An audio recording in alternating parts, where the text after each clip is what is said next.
नमस्कार विद्यार्थियों, श्री श्याम कॉलेज की ऑनलाइन क्लासेस में आपका स्वागत है। इस क्लास में हम बीए बीएड थर्ड ईयर के लिए विश्व का प्रादेशिक भूगोल पढ़ रहे हैं और विश्व के प्रादेशिक भूगोल में ये 35वां भाग है। विश्व के प्रादेशिक भूगोल में हम पढ़ रहे थे एशिया महाद्वीप के खनिज,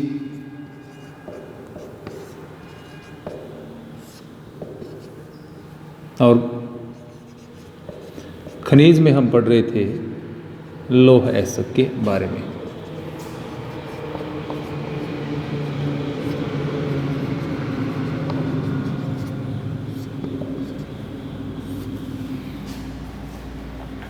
लौह अयस्क में हमने लौह अयस्क के जो प्रकार हैं उनके बारे में पढ़ा था। इसके अलावा लौह अयस्क का जो विश्व में उत्पादन एवं वितरण है उसके बारे में हम पढ़ रहे थे। एशिया में उत्पादन वितरण के बारे में हम पढ़ रहे थे। एशिया महाद्वीप में लौह अयस्क का हमने सर्वाधिक उत्पादन जिस राष्ट्र के द्वारा किया जाता है यानी चीन, एक नंबर पर हमने चीन के बारे में पढ़ा।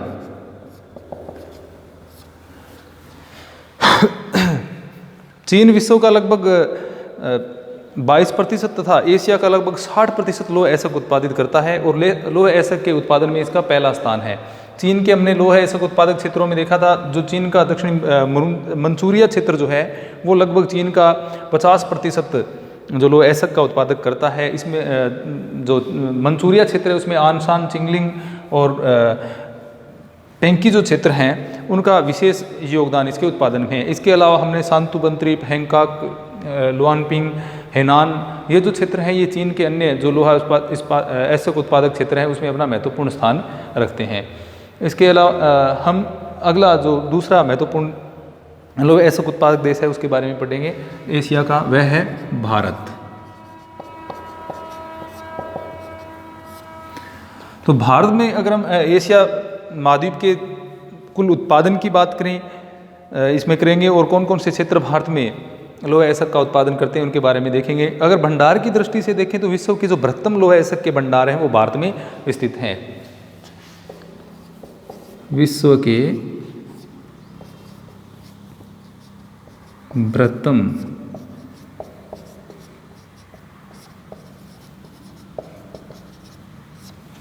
अयस्क भंडार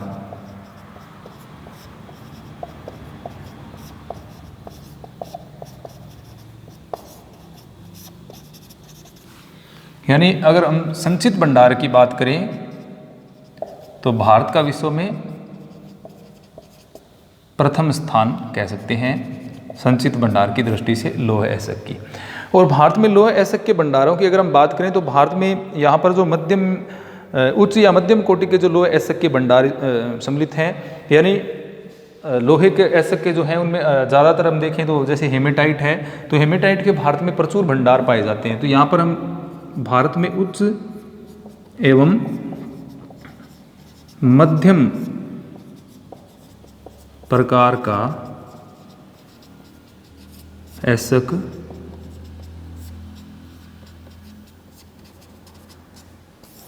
पाया जाता है। उच्च एवं मध्यम प्रकार के अयस्क के भंडार हैं वो भारत में देखने को मिलते हैं। अगर हम विश्व के स्तर पर बात करें तो भारत लगभग विश्व का 9% लौह अयस्क उत्पादित करता है। भारत विश्व का 9%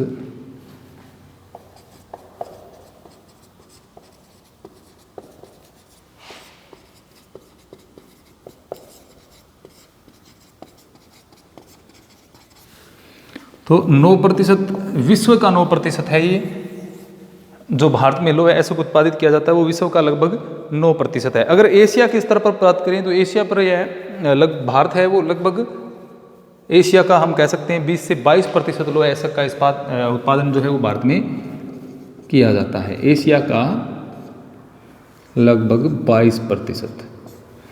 तो एशिया में भारत का जो लौह अयस्क का उत्पादन है उसमें द्वितीय स्थान है। ये 22% लौह अयस्क का उत्पादन है वो भारत में होता है। अगर वार्षिक उत्पादन की बात करें तो 15 से 20 करोड़ मीट्रिक टन जैसे उत्पादन यहाँ पर भारत में लोहे का होता है। 15 से 20 करोड़ मीट्रिक टन। तो भारत में जो लौह अयस्क का उत्पादन है वो 15 से 20 करोड़ मीट्रिक टन होता है। वहीं चीन की अगर हम उत्पादन की बात करें तो भारत से काफ़ी ज़्यादा लोह अयस्क का उत्पादन यहाँ पर 25 से 30 करोड़ मीट्रिक टन है वो प्रति वर्ष लोह अयस्क का उत्पादन होता है, और भारत में 15 से 20 करोड़ मीट्रिक टन होता है। तो चीन है वो एशिया का लगभग 60% उत्पादित करता है, और भारत है वो एशिया का लगभग 22% लोह अयस्क है वो उत्पादित करता है। अगर हम भारत के लोह अयस्क क्षेत्रों की बात करें तो हम इनको अलग अलग बांट सकते हैं, जैसे उत्तरी पूर्वी पठारी प्रदेश में, मध्य जो भाग है उसमें, और दक्षिणी जो भाग है उसको हम, यानी 3 अलग अलग भागों में भारत के लोह अयस्क उत्पादक क्षेत्रों को हम पढ़ सकते हैं।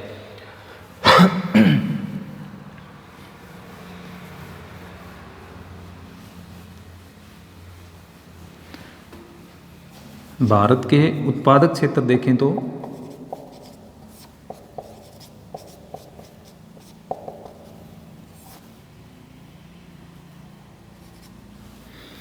उत्पादक क्षेत्र में सबसे पहले हम देखें उत्तरी पूर्वी पठारी प्रदेश।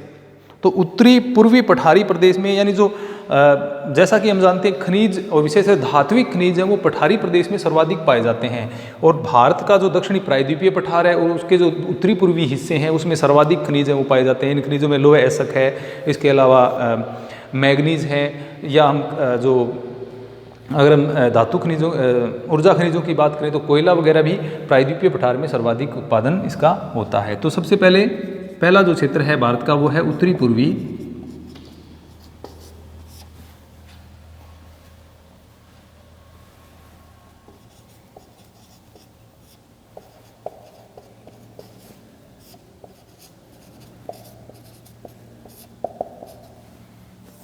उत्तरी पूर्वी पठारी प्रदेश। उत्तरी पूर्वी पठारी प्रदेश है उसमें जो राज्य सम्मिलित हैं, इसके अंतर्गत झारखंड और उड़ीसा के जो लोह उत्पादक क्षेत्र हैं उनको हम सम्मिलित करते हैं, क्योंकि पठारी जो भाग है उसका उत्तरी पूर्वी प्रदेश है उसकी बात हम कर रहे हैं, ना कि उत्तरी पूर्वी भारत की बात करें। तो उत्तरी पूर्वी पठारी प्रदेश में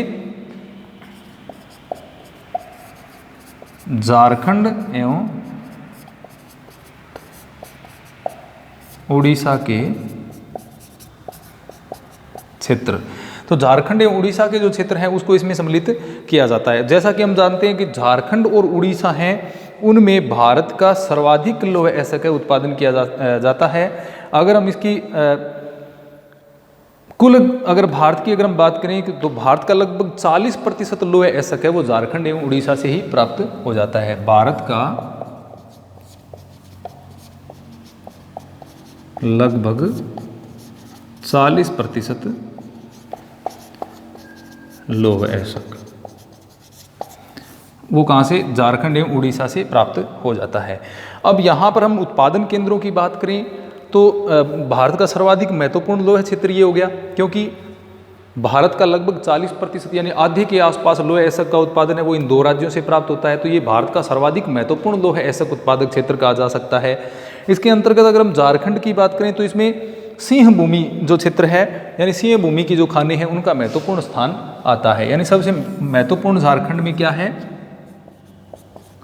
लोह अयस्क उत्पादन में सिंह भूमि का सर्वप्रथम नाम इसमें आता है। यहाँ के जो भंडार हैं वो विस्तृत भंडार हैं और यहाँ पर अत्यधिक बड़ी मात्रा में लोह अयस्क का उत्पादन किया जाता है। इसके अलावा उड़ीसा की बात करें तो क्योंझर है, बोनाई है और मयूरभंज है। ये जो 3 क्षेत्र हैं ये महत्वपूर्ण लोह अयस्क उत्पादक क्षेत्र उड़ीसा के हैं। क्योंझर,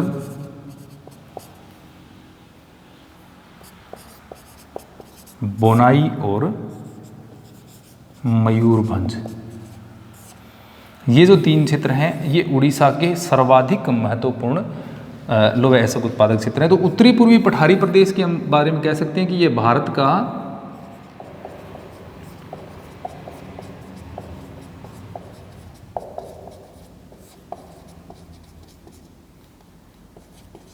महत्वपूर्ण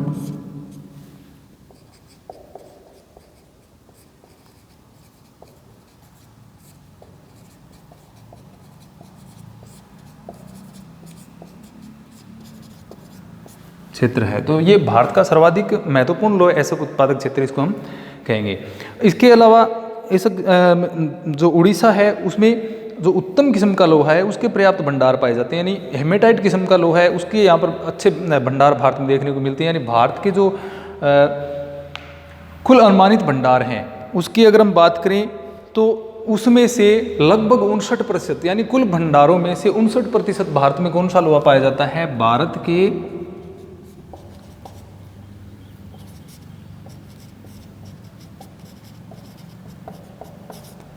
कुल भंडारों में 59%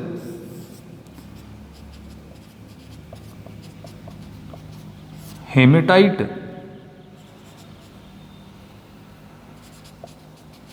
ऐसक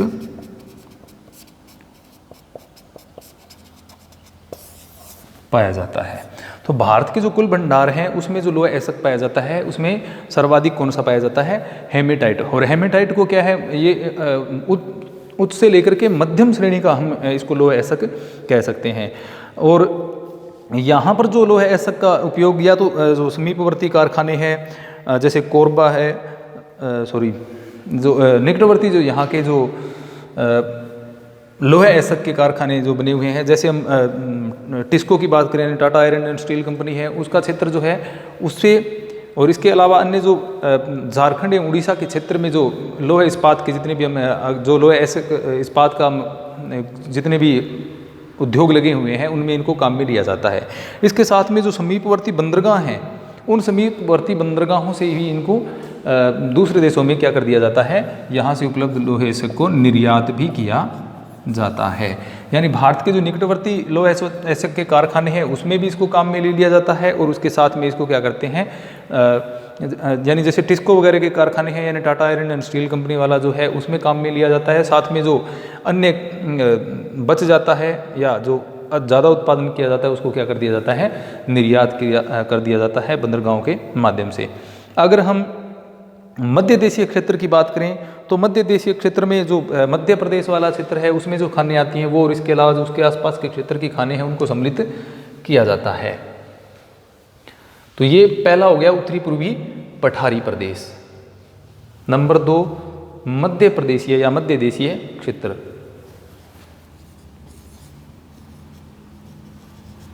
मध्य देशीय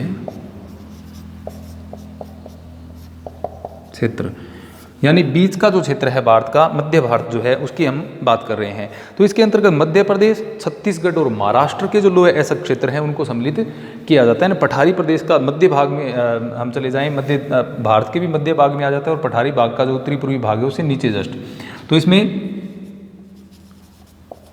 मध्य प्रदेश, इसके अलावा महाराष्ट्र और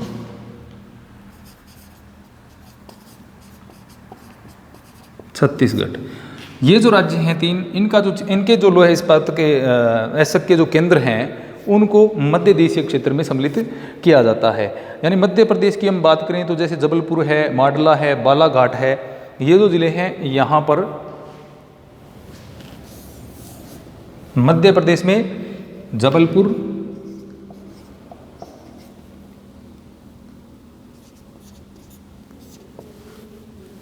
ये सबसे मुख्य लोहा ऐसक उत्पादक क्षेत्र मध्य प्रदेश का कह सकते हैं। इसके अलावा मालाट है और माडला है और बालाघाट। माडला और बालाघाट भी मध्य प्रदेश के मुख्य जो उत्पादक क्षेत्र है उसमें आते हैं।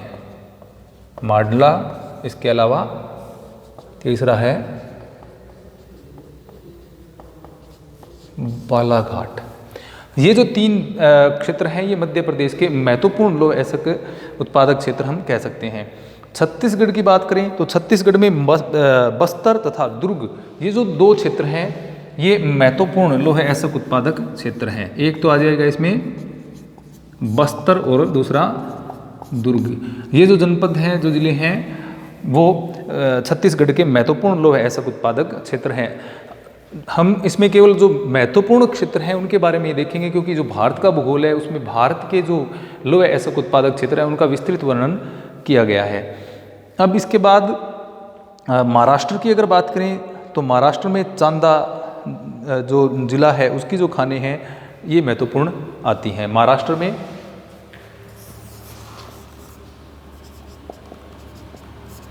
चांदा, इसके अलावा रत्नागिरी की खाने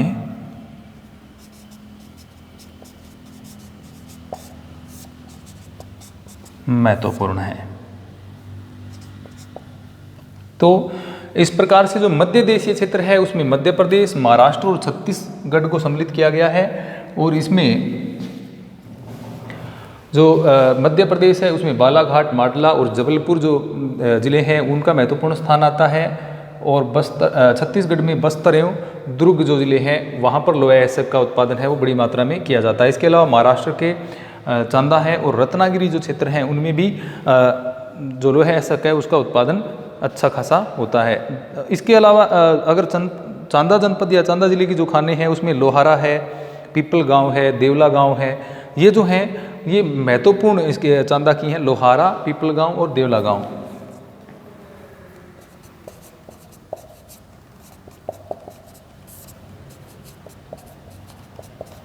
और देवला गांव, ये चांदा जो जिला है उसकी महत्वपूर्ण लोहा एसक की खदानें हैं। इसके अतिरिक्त इसमें सूरजगढ़ को भी इसमें सम्मिलित किया जाता है। तो ये जो मध्य देशीय क्षेत्र के प्रमुख लोहा एसक उत्पादक क्षेत्र आ जाते हैं। तो मध्य देशीय में हमने मध्य प्रदेश, महाराष्ट्र और छत्तीसगढ़ के जो मुख्य लोहा एसक उत्पादक क्षेत्र हैं उनके बारे में पढ़ा। अब थोड़ा सा दक्षिण की तरफ जाएं, यानी दक्षिण भारत के जो लोहा एसक उत्पादक क्षेत्र हैं उनके बारे में हम पढ़ेंगे।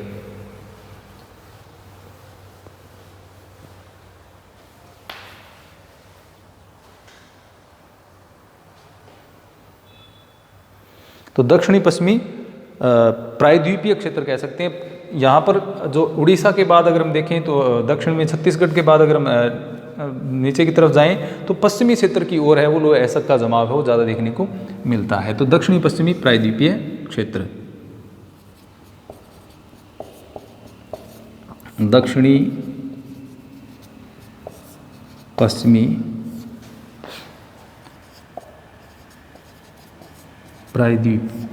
प्रायद्वीपीय क्षेत्र, यानी दक्षिणी पश्चिमी महाराष्ट्र से प्रारंभ करें, दक्षिणी पश्चिमी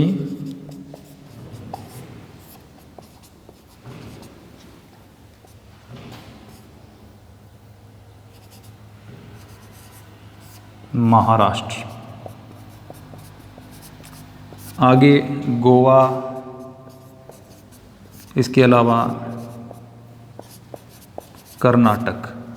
तो दक्षिणी पश्चिमी महाराष्ट्र, गोवा और कर्नाटक के जो लोहा एसक उत्पादक क्षेत्र हैं उसको हम दक्षिणी पश्चिमी प्रायद्वीपीय क्षेत्र में सम्मिलित करते हैं। तो इसमें दक्षिणी प्रायद्वीपीय के जो पश्चिमी भाग हैं उसमें जो लोहा एसक उत्पादक जो केंद्र हैं उनको सम्मिलित किया जाता है। और इसमें जो छत्तीसगढ़ और उड़ीसा के बाद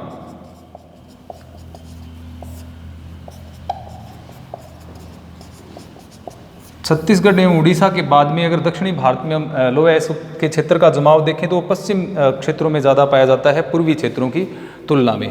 तो ये तीसरी पेटी है जिसमें लोहा एसक का उत्पादन होता है। 3 पेटियों में हमने भारत में लोहा एसक उत्पादन के बारे में पढ़ा। अगर हम इसमें देखें तो यहाँ पर अगर जमाव की बात करें तो हेमेटाइट लोहा एसक के जमाव ज़्यादा पाए जाते हैं। जैसे कि हमने पहले पढ़ा, भारत में जो लोहा एसक का उत्पादन किया जाता है या एसक का जो जमाव पाए जाते हैं उसमें लगभग 59% कौन सा एसक पाया जाता है? हेमेटाइट पाया जाता है। और इसी क्षेत्र की अगर हम बात करें तो यहाँ पर सर्वाधिक जमाव कौन से लोहा एसक के पाए जाते हैं? हेमेटाइट लोहा एसक के सर्वाधिक जमाव इस क्षेत्र में देखने को मिलते हैं। अब यहाँ के अगर मुख्य क्षेत्रों की बात करें, जैसे गोवा है तो गोवा में भारत का ये सबसे प्रमुख एक प्रकार से हम जो झारखंड एवं छत्तीसगढ़ के बाद अगर हम राज्यों की बात करें तो गोवा मुख्य उत्पादक राज्य है, मुख्य उत्पादक राज्य। और यहाँ का जो उत्पादन होता है लोहा एसक का उसको मार्मागोवा जो बंदरगाह है उसके माध्यम से उसका क्या कर दिया जाता है?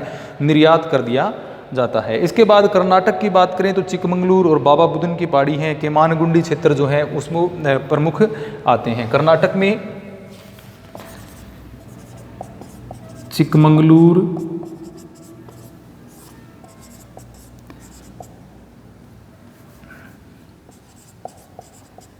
केमानगुंडी, इसके अलावा बाबा बुदन पहाड़ी क्षेत्र, ये कर्नाटक के महत्वपूर्ण लौह अयस्क उत्पादक क्षेत्र कहे जाते हैं। जो चिकमंगलूर है, केमानगुंडी है और बाबा बुदन का जो पहाड़ी क्षेत्र है वो कर्नाटक के मुख्य लौह अयस्क उत्पादक क्षेत्र हैं। तो ये भारत के हमने जो मुख्य लौह अयस्क उत्पादक क्षेत्र हैं वो पढ़े। भारत को हमने 3 लौह अयस्क उत्पादक क्षेत्रों में बांटा। एक उत्तरी पूर्वी पठारी प्रदेश, दूसरा मध्य देशीय क्षेत्र और तीसरा दक्षिणी पश्चिमी प्रायद्वीपीय क्षेत्र के माध्यम से हमने भारत को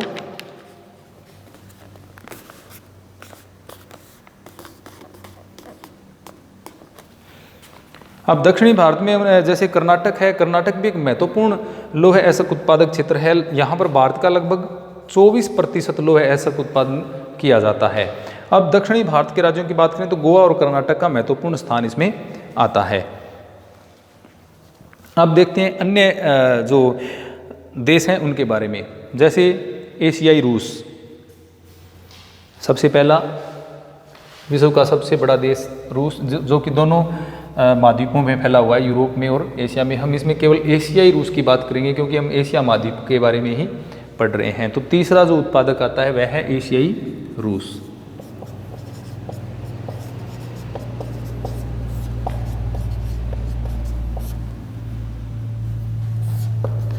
अब एशियाई रूस के अगर क्षेत्रों की बात करें तो इसमें यूराल का जो दक्षिणी क्षेत्र है इसमें, यानी दक्षिणी यूराल, उसके बाद कुजनेतसक, दक्षिणी यूराल, इसके अलावा कुजनेतसक,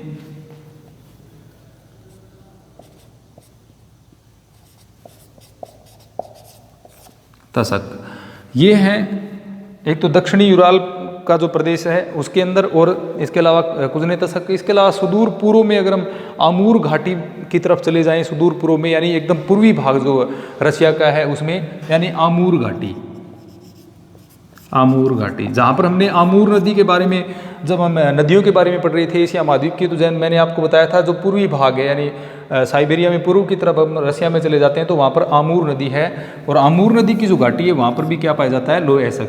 दक्षिणी यूराल जो है वो किसके लिए प्रसिद्ध है, हेमेटाइट के लिए। दक्षिणी यूराल प्रदेश हेमेटाइट लौह अयस्क के लिए प्रसिद्ध है। यहाँ पर हेमेटाइट लौह अयस्क के भंडार है वो ज़्यादा देखने को मिलते हैं एशियाई रूस में। तो ये एशियाई रूस में। इसके अलावा अगर हम नेक्स्ट जो क्षेत्र की बात करें वह है कजाकिस्तान। कजाकिस्तान का जो लिसाकोवला क्षेत्र है या कारागंडा या आतसू क्षेत्र है वहाँ पर ज़्यादा लौह अयस्क का उत्पादन होता है। नंबर 4 में हम कह सकते हैं कजाकिस्तान का स्थान आता है, कजाकिस्तान। ये भी एशिया का एक मुख्य लौह अयस्क उत्पादक क्षेत्र है। तो इसमें कारागंडा, अतासू, लिसाकोवला, कारागंडा और लतासू, ये यहाँ के मुख्य उत्पादक क्षेत्र हैं। इसके बाद अगर हम एशिया में अन्य देशों की बात करें तो ईरान, इंडोनेशिया, जापान, उत्तरी कोरिया, मलेशिया, ये जो क्षेत्र हैं इनमें भी लौह अयस्क का उत्पादन होता है। ईरान, जापान, मलेशिया और इंडोनेशिया।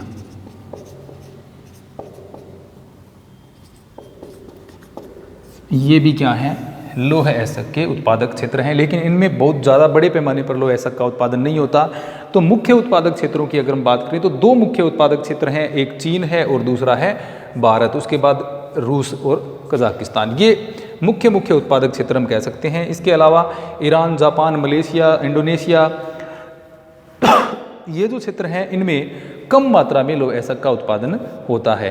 अब जैसे जापान है तो वहाँ पर उत्पादन कम होता है, तो वो विशेषतः जो दूसरे देशों से किए गए आयात के ऊपर ज़्यादा आधारित हैं। तो ये थे एशिया महाद्वीप के लौह अयस्क उत्पादक क्षेत्र। धन्यवाद।